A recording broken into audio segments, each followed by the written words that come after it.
Good morning, students. Welcome to online political science class. Today we are again moving towards the chapter that is chapter 2, end of bipolarity. In the earlier videos, we have spoken so much about the two superpowers. How did these two superpowers emerge during the Cold War era, and how did they have continued themselves? They have maintained their status, and they have indulged themselves in conflict, crisis, and so on and so on. Okay, so that whole race of Cold War era went up long time, 1945 to 1991. So after 1991, we have seen that the one of the superpowers has collapsed. Okay, it died, it fall down. Now the story of USSR, as I have begun in the other videos, that how it has begun, how USSR came into being. So I will give a brief again introduction of that area, and then I will proceed with this area. Okay, so USSR was formed after 1917.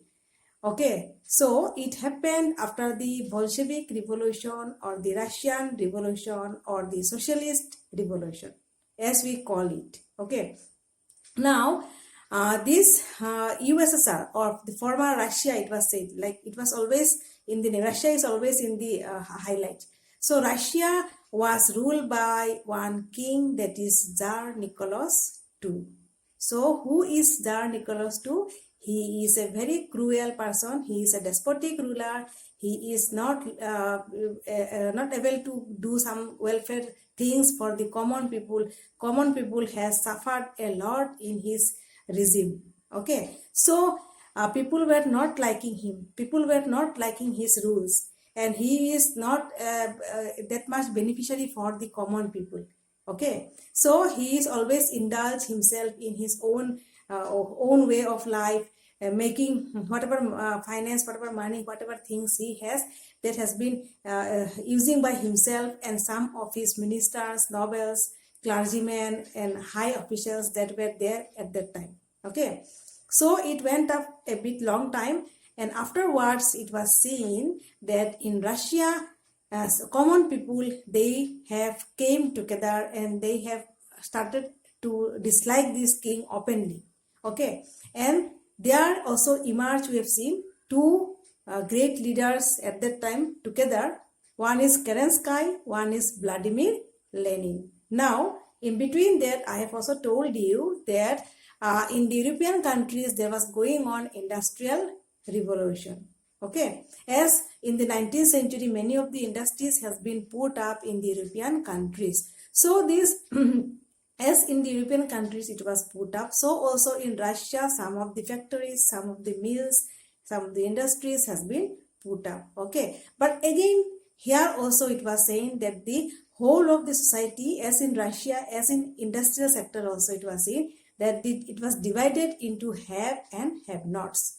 The rich people are taking all the benefits, even the surplus benefits, but the poor people, common people are not getting any types of benefits. Okay, the laborer class are exploited. So with the inspiration of industrial revolution that was led by one person called Karl Marx. Okay, that time Karl Marx has given a call to the people of common people, the laborer classes, the worker classes whole over the world, to unite together and lead a struggle for their life, for their success, for their value, for their benefits that they are supposed to get, that they are not getting, as society is dominated by the rich class or the bourgeoisie class, as it was always told by Karl Marx. Okay, so this society is have and have nots. So that time the common people together with the laborer classes, okay, along with the leaders, they have set up a struggle in Russia, and that came to be known as Bolshevik Revolution or the Russian Revolution. Okay, in 1917. So as the revolution started, that time the whole of the Russia, the industries there went on strike. Okay, the whole of the Russian industries went on strike, the workers went on strike, and they had led this struggle, led this revolution, led this struggle. So, seeing this situation, Tsar Nicholas II, he has quitted his post of kingship, and he you can say, और हम ये बोल सकते हैं कि उन्होंने अपने आप से उन्होंने रिजाइन कर दिया, छोड़ दिया उस जगह को. Okay, that time the whole of the Russia was captured by the revolutionaries. Okay, so it was seen in March 1917. Okay, actually in 1901, there was a party formed. Okay, a Socialist Democratic Party by these leaders. Okay, but who had led the revolution actually. But this party, they had slight differences among themselves, and that's why they have been divided again into two area, two part, that is Mensheviks and Bolsheviks. Okay, now Mensheviks are the Kerensky party, Kerensky people, and Bolsheviks are the Lenin people. Okay, so in March 1917, it was the whole of the Russia was overtook by the Menshevik people, and Kerensky became the prime minister of Russia that time. Okay, but again it was seen that Kerensky was not leading the whole of the Russia in a good way. Common people still are not satisfied, and there is still a leader, a great leader, Vladimir Lenin. Okay, so in November again he has led a coup d'etat. Okay, he has led a coup d'etat, and forcefully Kerensky was overthrown from his seat, and Vladimir Lenin then became the prime minister of Russia. And that how came the Communist Party. Vladimir Lenin has set up the Communist Party in Russia. And that how Russia began from 1917. Or you can say, हम ये बोल सकते हैं USSR began. Union Soviet Socialist Republic. A group of states came together. Okay. अभी ये जो afterwards Vladimir Lenin, he went up, he then other again many leaders also came into being, and they were ruling Russia as time went on. Okay, उसके बाद जब second world war हुआ, second world war होने के बाद हमको क्या देखने को मिला कि at that time again the whole of जैसे कि बहुत सारा states emerge होके आए उस जगह पे ईस्टर्न एरिया में, और from there many states joined up union Soviet socialist Republic, USSR को ज्वाइन किया. ओके, तो फिर 1945 के बाद ये जो एरिया, इसको हम लोग जानते हैं, और हम लोग को पता चला है कि इसको क्या बोलते हैं, सोशलिस्ट ब्लॉक और सेकेंड वर्ल्ड. ओके, तो वेस्टर्न कंट्रीज में जो ज्यादातर कंट्री उनको फर्स्ट वर्ल्ड कंट्रीज है, ईस्टर्न कंट्री में ज्यादातर कंट्री जो है और सेकेंड वर्ल्ड कंट्रीज है, और इसको बोला जाता है सोशलिस्ट ब्लॉक. अभी क्यों सोशलिस्ट ब्लॉक बोला जाता है? क्योंकि the whole of Russia was following the policy of socialism और कम्युनिज्म. ओके, क्योंकि इनिशियल से वो कम्युनिस्ट था, क्योंकि Vladimir Lenin has set up the communist party, तो उससे पता चलता है this is a communist form of government. ठीक है, now this is how USSR came into being. तो उसके बाद जब स्टोरी को देखते हैं उस टाइम से कितना होता है कि यूएसएसआर वाज लीडेड बाय, और it was a group of 15 states. 15 states came together, which is known as USSR. Okay, अभी this is called Soviet system. Actually हम जो एरिया भी पढ़ रहे हैं चैप्टर में, वो कौन सा एरिया है? That is Soviet system. Now Soviet system जो हमने स्टार्ट किया यूएसएसआर को लेके, उसके द्वारा उस प्रोसेस में जाके हम नेक्स्ट एरिया में जाएंगे. ओके, नेक्स्ट एरिया में जाएंगे और हम देखेंगे कि जब यूएसएसआर जब एस्टेब्लिश हुआ, mainly after second world war, तब क्या हुआ. ओके, क्योंकि हम ये जो पार्ट पढ़ रहे हैं, मतलब अभी जब मैंने लिखा ब्लैक बोर्ड में, आप देखेंगे कुछ लिखा मैंने यहाँ पे, features, some of the positive features, some of the negative features. तो this is generally after second world war, जब सुपर पावर स्टार्ट हुआ, USSR came and emerge as itself as a super power, तब से ये सब कुछ ज्यादा highlight में आया है. Okay, now we will go and study of the Soviet system. First of all काल जब हमने किया तो हमने देखा कि how Soviet system has been emerge, how it was form, USSR was form, ये सब देखा हमने. अभी हम देखेंगे फीचर्स. उस सोवियत सिस्टम में ऐसा क्या था, कौन सा फीचर्स था जिसको लेके पूरा पूरी यूएसएसआर बन गया. ओके, तो मैंने इसको दो भाग में भाग कर लिया. One is positive features and one is negative features. तो आपको समझने में बहुत इजी होगा. Okay, for your convenience I have done this separation. Okay, so let's start here. So मैं बोर्ड में जा रही हूँ. अभी आप देखो पॉजिटिव फीचर्स में क्या था. जब सोवियत सिस्टम स्टार्ट हुआ, super power, highly super power country emerge. Okay, जो जिस सुपर पावर ने एलाइट ग्रुप में जब उन्होंने वो था, ग्रुपिंग में था, तो वो सेकेंड वर्ल्ड वॉर उसने फॉट किया और सेकेंड वर्ल्ड वॉर में वो जीत गया पार्टी. और फिर यूएसएसआर ने अपने आप को सुपर पावर की स्टेटस में आके लाके खड़ा किया, न्यूक्लियर वेपन्स बनाने लगा और बहुत सारा कुछ उन्होंने किया, जिसको सब कुछ लेके मिला जुला के जब आप मेजरमेंट करते हैं तो हमें क्या पता चलता है कि really USSR is a super power country. Okay, तो पॉजिटिव फीचर्स में क्या आता है देखो. USSR had huge communication network and energy resources like oil, iron and steel. Okay, so USSR had huge communication network and energy resources like oil, iron and steel. ये क्या था? USSR had huge communication network. Okay, पूरा communication network उन्होंने खड़ा कर दिया, satellite system खड़ा कर दिया, सब कुछ उन्होंने एकदम ठीक ठाक कर दिया और बहुत सारा भास्ट रिसोर्सेस बनाने लगा, एक्सप्लोर करने लगा, ऑयल, आयरन, स्टील. क्योंकि यूएसएसआर में बहुत सारा जगह था जो आपके ऑयल के लिए फेमस था, जैसे कि उज्बेकिस्तान, ताजिकिस्तान, अजरबैजान. ओके, ये सब जगह. तो they have started exploiting oil and they have started exploiting and exploring also oil from their area. Okay, resources, and they have set up iron and steel, जो इसको भी वो खड़ा करने लगा वो.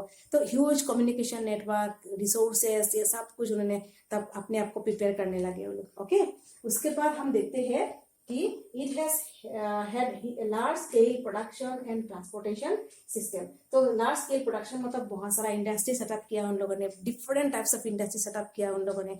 एंड उन्होंने, क्योंकि अगर एक कंट्री में इंडस्ट्री होगा तो उसके साथ ट्रांसपोर्टेशन सिस्टम भी बहुत अच्छा होना पड़ेगा, नेटवर्किंग सिस्टम भी अच्छा होना पड़ेगा. Okay, so they have started up vast communication system, vast transportation system, जो एक शहर से दूसरे शहर को जोड़ने लगा. Okay, it was a highly full बहुत एकदम हम किसको बोलते हैं, पक्का सड़क एंड ऑल दिस थिंग्स जो जिसको हम देखते हैं, एकदम हाईली टाइप ऑफ जो जो कम्युनिकेशन सिस्टम वो खड़ा किया. और ट्रांसपोर्टेशन सिस्टम ऐसा था कि सब जगह से सब जगह को जोड़ने लगा यूएसएसआर को. 15 जो स्टेट्स था वो एक के साथ एक को वो जोड़ने लगा पूरा पूरी. ओके, उसके बाद हम देखते हैं है domestic consumer industry which produce everything from pin to cars.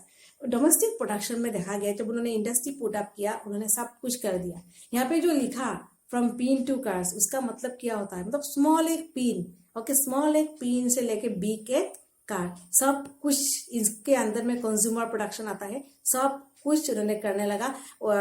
जो गुड्स, खाने का गुड्स जो भी है, या फिर प्रोडक्शन और भी है, राइस प्रोडक्शन, जो भी मतलब हम लोग जो जिसको भी पकड़ेंगे डोमेस्टिक प्रोडक्शन में, सब कुछ वो करने लगे अपने आप में. तो पीन टू कार एक सिंपल लैंग्वेज में उन्होंने लिखा, पीन टू कार मतलब सब कुछ था उसके पास. Okay, next, the system had minimum standard of living for all.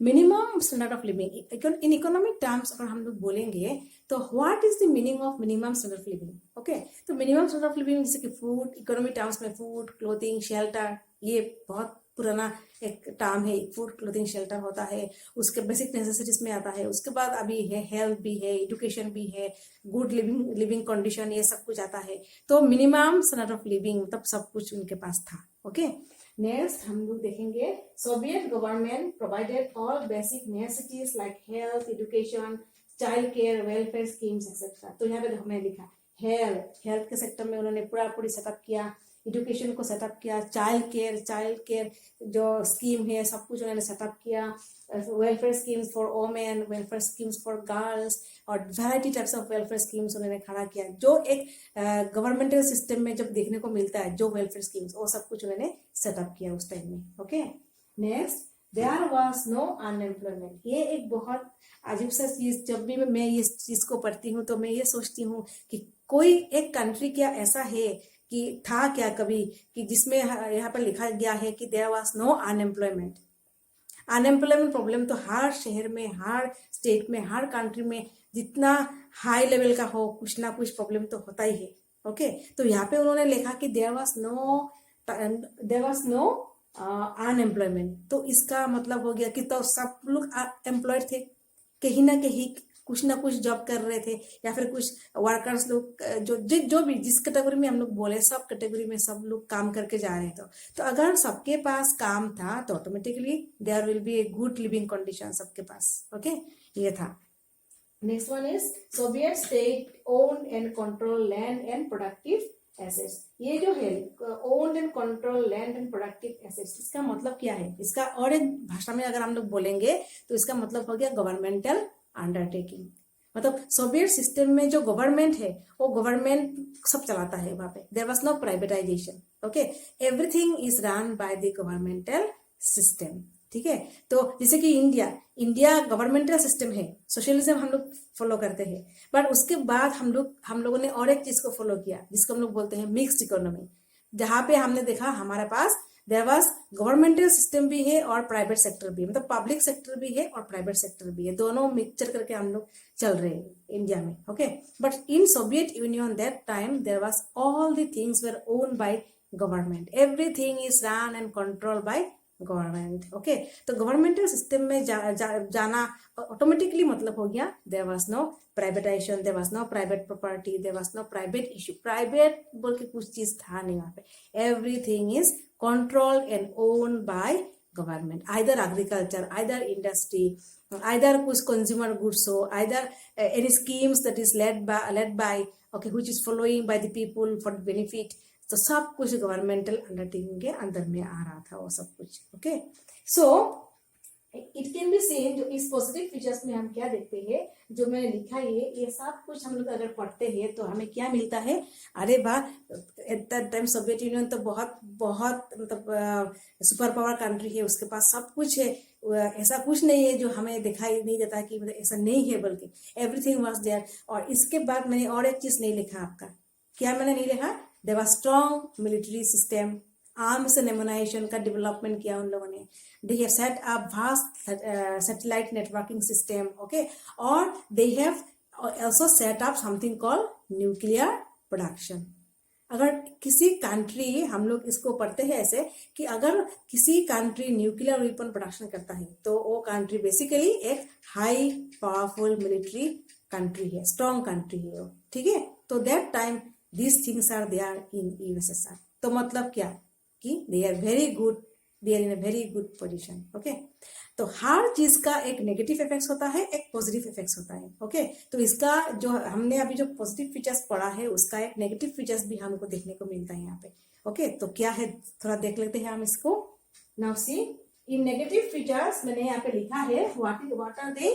Soviet system was highly bureaucratic and authoritarian। Okay, Soviet system was highly bureaucratic and authoritarian। मतलब there the people who have came to power, the people who have came to power and the officers or the administrative people who are running the Soviet system, governmental system को जो चला रहा था, जो भी इंसान, okay, this all people are very bureaucratic, they are highly official people and they are highly authoritarian। authoritarian का मतलब क्या है?